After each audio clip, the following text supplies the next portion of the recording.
Bezrat Hashem, la Sien on va parler de Elul. Il ne nous reste que 2 rencontres avant Rosh Hashanah. Que 2 rencontres avant Rosh Hashanah, donc on va essayer de profiter au maximum. J'aimerais mettre en relief pour expliquer, pour développer 2 définitions contradictoires de Elul. D'un côté, le mois de Elul, comme c'est marqué dans les... C'est quel...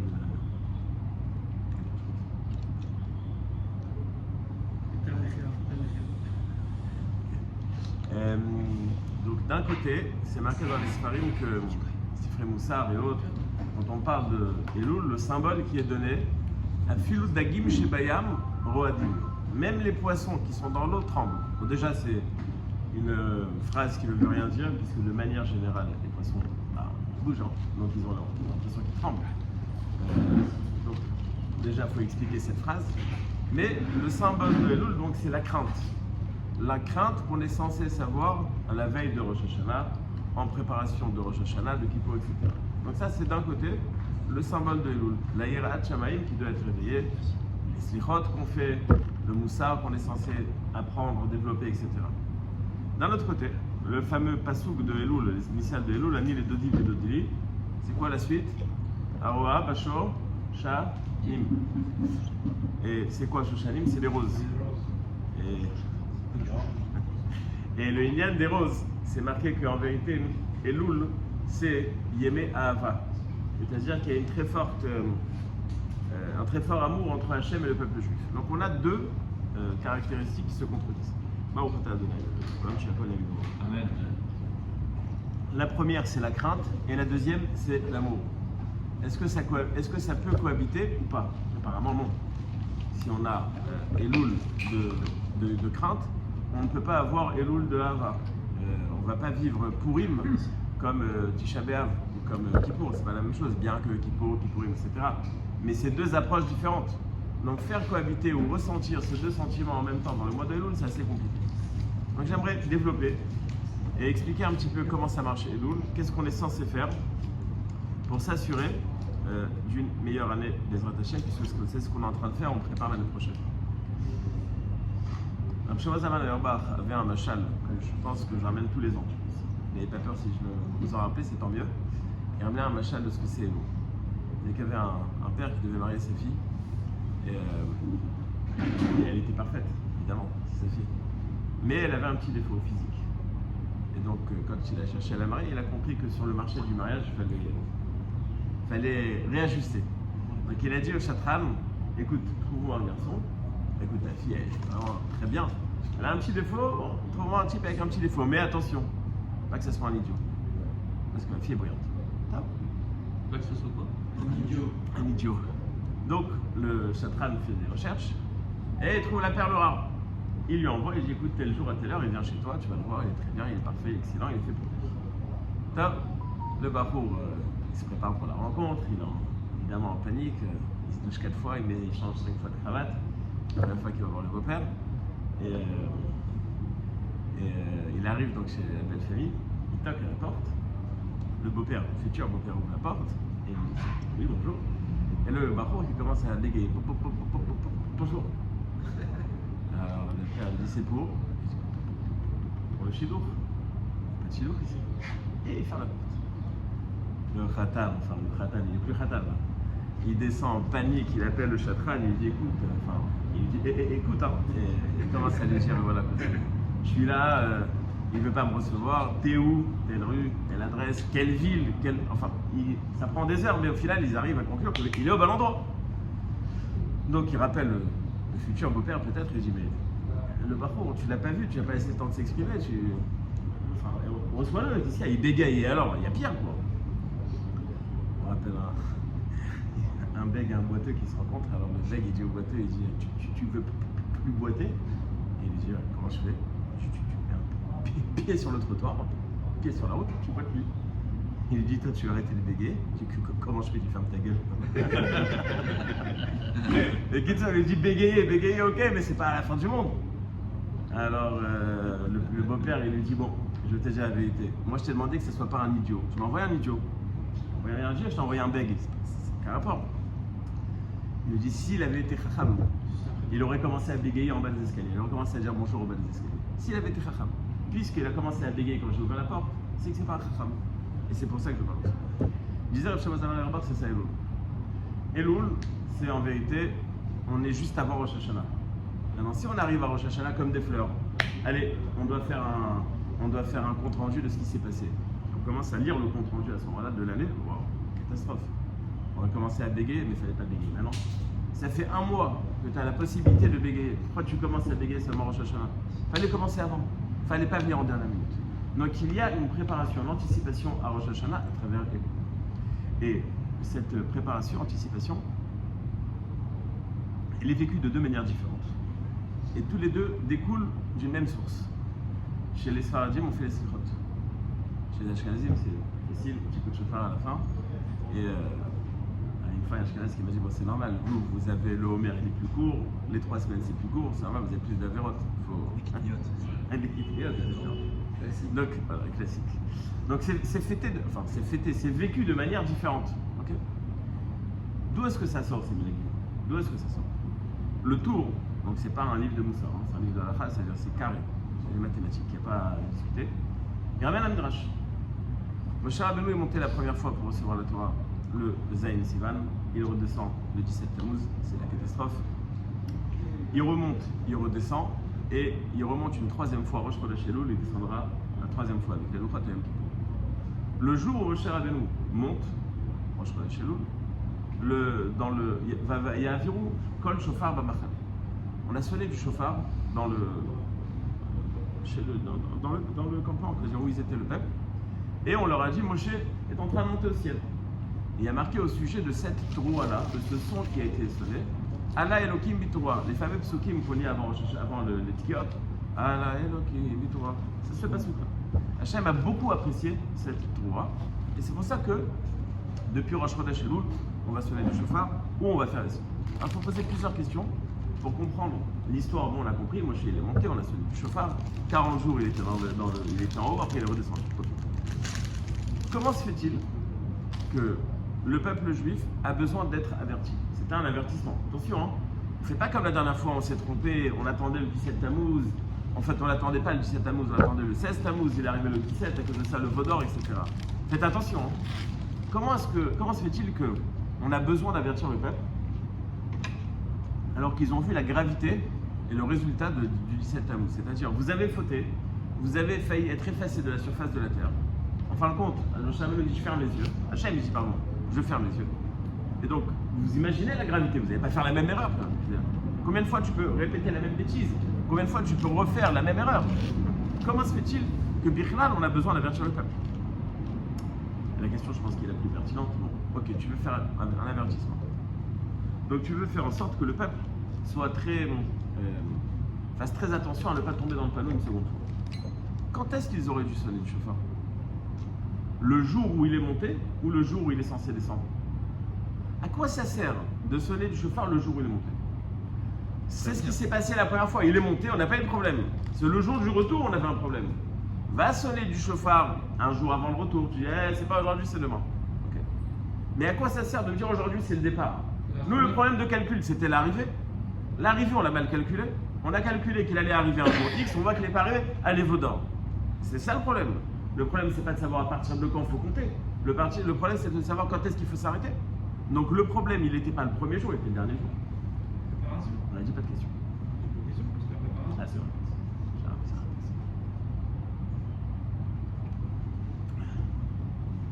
Troisième chose, et c'est la question la plus simple. Vous avez entendu le mot Sirot dans l'histoire que j'ai racontée là? Non. Moshe est monté, il a sonné du chauffard, enfin on a sonné du chauffard, etc. Nous dit le Shulchan Aruch, c'est pour ça qu'on sonne du chauffard. Quel rapport? Pardon, c'est pour ça qu'on fait les slichot. Mais quel rapport? On parle de slichot. On parle de chauffard, on parle pas de slichot. Les Ashkenazim ont raison. Il y a marqué qu'ils ont sonné le chauffard. On sonne du chauffard, il n'y a pas marqué qu'ils ont fait les slichot. Pourquoi est-ce que je dois me lever à 5h du matin? Parce que lui, il a sonné du chauffard. Quel rapport? Laisse-moi 3 questions à la fila. C'est clair. Enfin, je fais un petit coup de chauffard, bisous. Mais il faut essayer aussi. Je pense que l'explication est très simple et qu'en vérité, les deux minagim sont basés sur la même idée. C'est ce que tu as dit. L'idée de Elul, c'est une préparation, anticipation. C'est pas comme certains vont le vivre, mortification, je ne sais pas quoi, c'est une préparation et une anticipation. Quand on veut faire une démarche, on doit savoir préparer la démarche. Vous connaissez l'histoire du type qui voulait emprunter de l'argent et il dit bon, je vais aller demander à David s'il peut me prêter 50 000. Je sais ce qu'il va me dire, il va me dire qu'en ce moment les affaires c'est dur, mais je vais lui dire bon écoute, il y a quand même 50 000, c'est pas énorme. Il va me dire oui, mais il a marié un fils. Je vais lui dire oui, mais c'est pas grave. Et il va me dire, je vais lui dire, je vais lui dire. En fin de compte, quand il arrive devant la porte de David, il toque à la porte, il dit tu sais quoi, j'ai pas besoin de tes services. Il va rien dire encore, directement il va à l'attaque. Il faut savoir préparer la démarche. Tu peux pas venir faire une démarche et je sais pas, tu l'as fait n'importe quoi. Il faut savoir la préparer. Elul, c'est la préparation à Rosh Hashanah. C'est une préparation. Quand on a fauté, comme au Vaudan, on sait donc qu'on peut tomber dans le panneau. Comment est-ce qu'on va s'assurer, pas avec certitude, mais comment est-ce qu'on peut être sûr, ou plutôt comment est-ce qu'on peut le prendre le minimum de risque? Eh bien, on va faire une préparation. On va se mettre en condition pour ne pas fauter. Donc, on ne va pas attendre le moment de la faute et après on va se dire ah, qu'est-ce qu'on fait maintenant? On y va, on n'y va pas? Ah, je suis parti en vacances au Vietnam, j'ai pas de mikvé pour ma femme, je fais quoi? Qu'est-ce que je te dis? Paye un khabat, il va faire un mikvé, qu'est-ce que je te dis? Fallait réfléchir avant. Il n'y a pas une solution fallait réfléchir avant. Tu ne peux pas venir avec un problème et tu dis ouais, maintenant je suis embêté, il n'y a pas une coula, il n'y a pas. Non, il n'y a pas de coula. Juste le mikvé, c'est le truc qui peut être accidentel. Accidentel, oui, mais tu prépares tes vacances. Non. C'est pas qu'elle a eu ses règles là-bas et qu'il s'est fait un mois sur là-bas. Non, le mec il part et il se dit bon, on va s'arranger. Mais bon, tout peut. Je donne l'exemple de celui qui prépare pas son problème. Donc il se dit attends, j'ai un problème maintenant, ce que je fais, bah, t'avais qu'à pas rentrer dans le problème. J'ai fait une fois une conférence à des jeunes, petits jeunes bien excités. Et il m'a dit mais Rav, c'est pas possible d'aller en boîte de nuit et de revenir seul. C'est pas possible. Tu as raison, je comprends, beau gosse comme toi, c'est normal. Et qui t'a dit d'aller en boîte de nuit? T'as qu'à pas y aller. Il me dit non mais c'est bon. Il me dit pas non, c'est bon, tu viens de dire que quand tu y vas, tu reviens pas seul. Donc, n'y va pas. Tu sais très bien qu'il y a un problème là-bas, n'y va pas. Qu'est-ce que tu mets tu rentres dans l'engrenage et après tu dis mince, qu'est-ce que je fais? Ah non, c'est trop tard maintenant. Bah fallait pas rentrer dans le problème. Le peuple juif se rend compte de la Avera, du problème, le Vaudor. En vérité, à une demi-journée près, on aurait été déjà avec Matamashia. C'est-à-dire vraiment, on est tombé dans le panneau sur quelques heures. Si on avait été drivé avant, attention, pas d'erreur, réfléchissez bien, prenez en compte, prenez le temps de réfléchir, on ne serait pas tombé dans le panneau. Devant quoi? On n'a pas été drivé avant, le méchant n'est pour quelle raison? On s'est trompé, on a compris. On a compris que si on ne veut pas rentrer dans la Avera, alors il faut savoir se préparer avant. Et donc, on ne va pas attendre de sonner du chauffard le dernier jour. Ça, c'est prendre des risques de rentrer à proximité de la Avera et de se dire comment je fais pour ne pas rentrer dans la Avera. C'est trop dangereux. On va commencer bien avant. Le jour où il peut y avoir peut-être un problème, Moshe monte. Ah, la dernière fois qu'il est monté, ça nous a causé un problème. Mais c'est pas aujourd'hui. Pardon, c'est pas aujourd'hui que ça a causé un problème. C'est dans 40 jours. Non, c'est bon. Maintenant, on a l'expérience. On le parle avant, on en parle avant. C'est la différence entre un adulte et un enfant. Un fils qui va, je sais pas moi, à la plage ou je sais pas quoi, tu lui donnes 50 avertissements avant. Fais attention, fais ci, fais ça. Tu dis, qu'est-ce que tu veux chez moi? Parce qu'on a l'expérience, on connaît les problèmes qu'il peut rencontrer. Donc on a l'expérience, on anticipe. Mais un enfant, il n'anticipe pas. Il rentre, il va, et après, il y a un problème, il doit réagir. Eh bien, la maturité du peuple, elle s'est dévoilée dans ce moment où ils ont sonné du chauffard. Ils ont compris le danger de la Avera. La Avera, on ne la règle pas sur place, on l'anticipe. On est censé le préparer avant. Et donc, on ne va pas attendre le dernier jour pour se dire attention, pas de Avera. On va commencer dès le premier jour où ça peut arriver. Si on comprend ce yesod, on peut comprendre aussi que cette anticipation, elle peut être faite de deux manières. Ils ont sonné du chauffard, on sonne du chauffard. On fait les slichot, c'est la même chose. Parce que dans l'idée, qu'est-ce qu'on est en train de dire? On prend conscience. On prend conscience, on est conscient des avérotes, on ne vient pas à la dernière minute. Le Ika, c'est devenu le plus Rosh Chodesh Elul. Depuis le premier jour de slichot, on est là, on est présent. On se dit Hachem, voilà, on est là. On n'est pas venu au Rosh Chodesh Elul une semaine après. Une semaine après, on n'est pas venu une semaine après. Mais on ne vient pas à la dernière minute. Comment est-ce qu'on vient? Bon, il y a celui qui va sonner du chauffard, il y a celui qui va faire les slichot. Mais l'idée, c'est la même. Seulement, on l'aura synthétisé de manière différente. On va faire la même chose, on va anticiper, mais de manière différente. Et donc, oui, le peuple juif a besoin de prendre un avertissement bien avant la Avera. Cet avertissement, historiquement, il a été fait avec le chauffard, mais on va l'appliquer chacun de notre manière. Les Ashkenazim de leur manière, les Sfaradim de leur manière.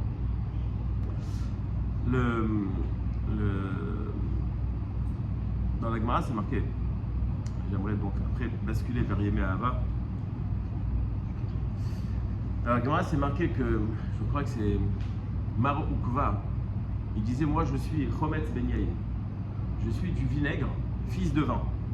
Pourquoi? Ah bon? Pourquoi? Parce que mon père, il attendait entre le jour et la viande 24 heures. Et moi, j'attends que 6 heures. Ok. Et je pense que ce que ton père, s'il faisait, c'était bien. Bah vas-y, fais-le. T'avais du fromage, t'as perdu les pédales. Ah non, il ne peut pas sans pâte au fromage.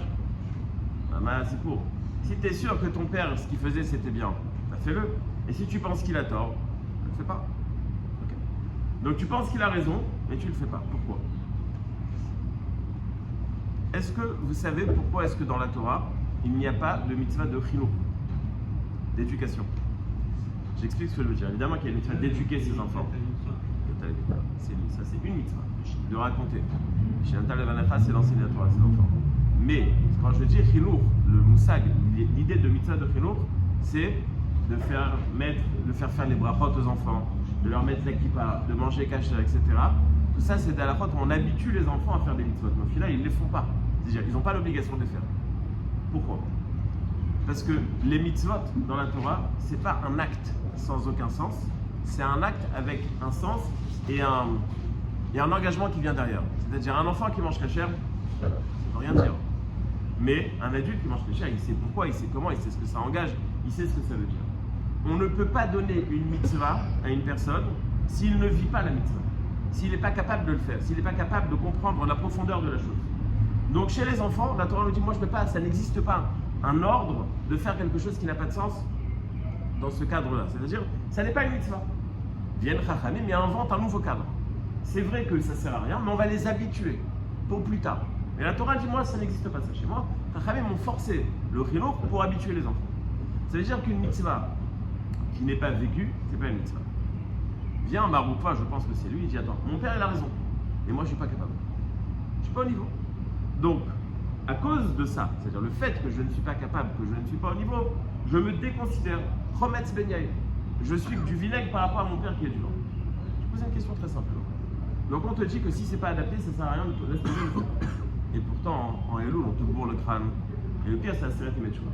Seret Metchouva, c'est marqué dans la halakha que même si pendant toute l'année tu manges pâte à goum, pendant la Seret Metchouva, il faut manger pâte Israël. C'est-à-dire un pain juif et pas un pain. Si on traduit, David, tu veux traduire? Pardon? Non, akoum c'est un pain goy. Non, par exemple, si je veux traduire, si toute l'année tu mangeras pas d'autre, alors pendant. Donc tu dois faire quelque chose de plus. Pourquoi? Oui, c'est mon niveau. C'est mon niveau. On vient de voir que Marouba t'a dit ce que je fais, ce qui est à mon niveau. Si je fais plus, c'est ça, c'est la mascarade, c'est pas vrai, c'est du faux. Donc je vais pas le faire. Pourquoi est-ce qu'en Elul, on te dit non, vas-y, fais mieux, fais plus ces trucs, reste un peu plus à Sina, étudie un peu plus. Mais c'est pas moi. C'est pas moi. Donc je suis en train de me mentir, ça sert à rien. De la même manière que Chinour n'existe pas dans la Torah. De la même manière faire plus, ça n'existe pas. De la même manière, Marouba t'a dit, Chometz Ben Yair, comment c'est possible qu'en Elul, on te force, on te dit fais plus. En vérité, tout au long de l'année, on ne réfléchit pas trop.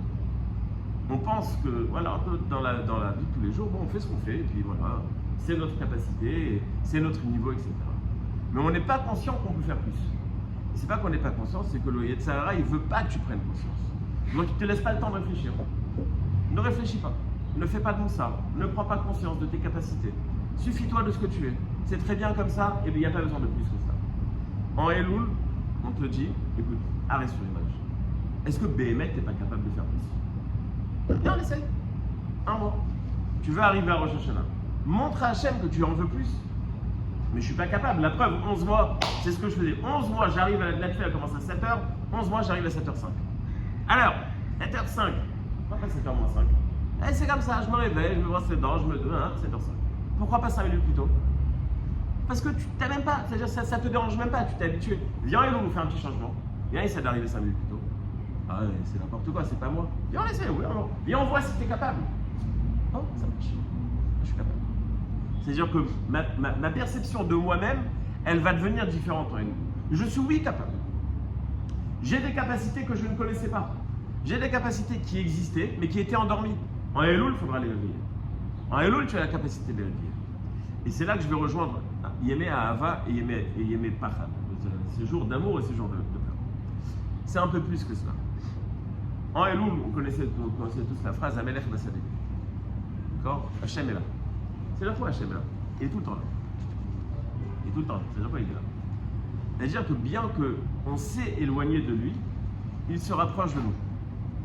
Et cette métiout là, ce fait qu'il est proche de nous, ça réveille chez nous quelque chose qui n'existait pas jusqu'à maintenant. Quand par exemple, tu as un voisin, un bon voisin, pas comme...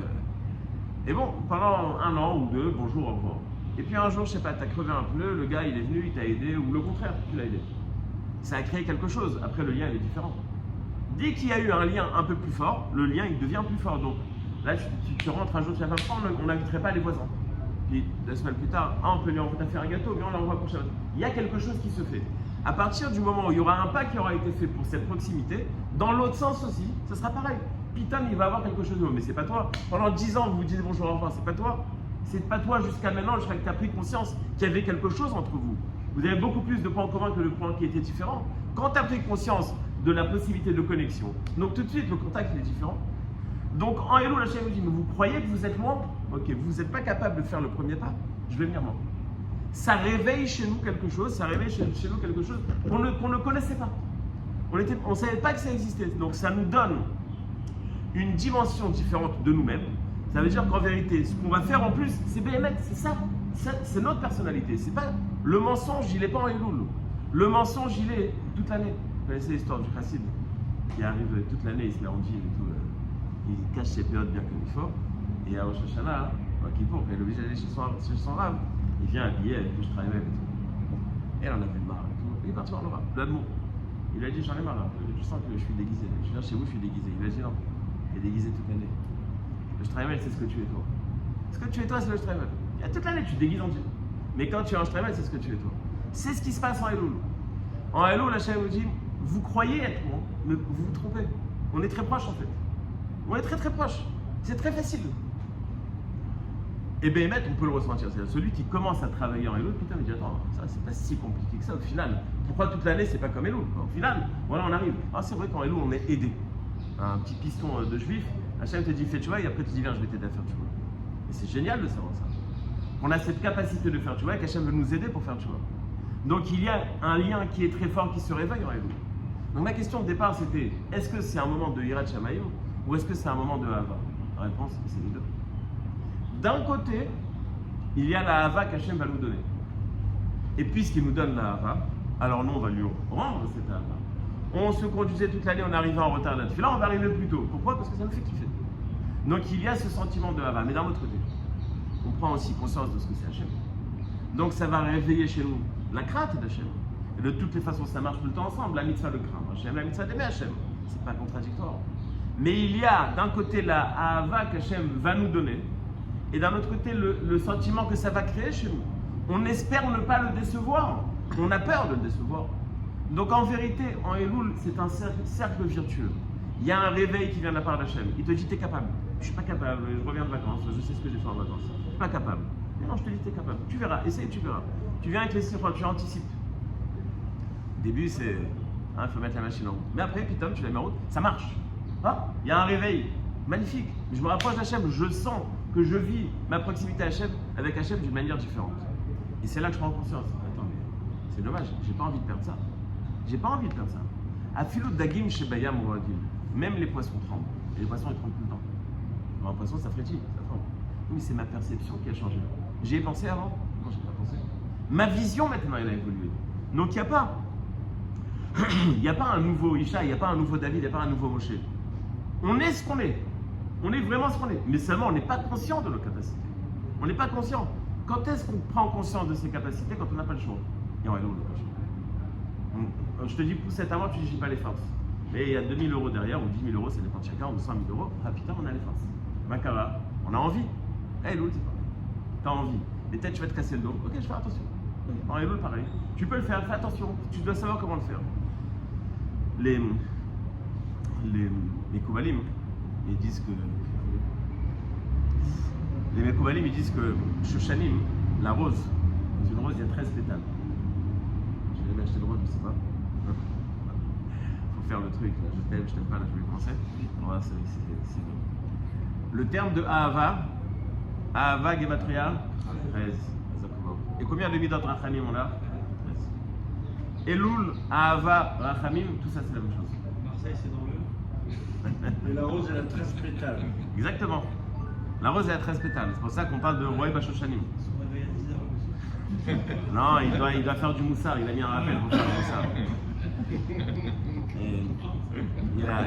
C'est Elul, il se réveille.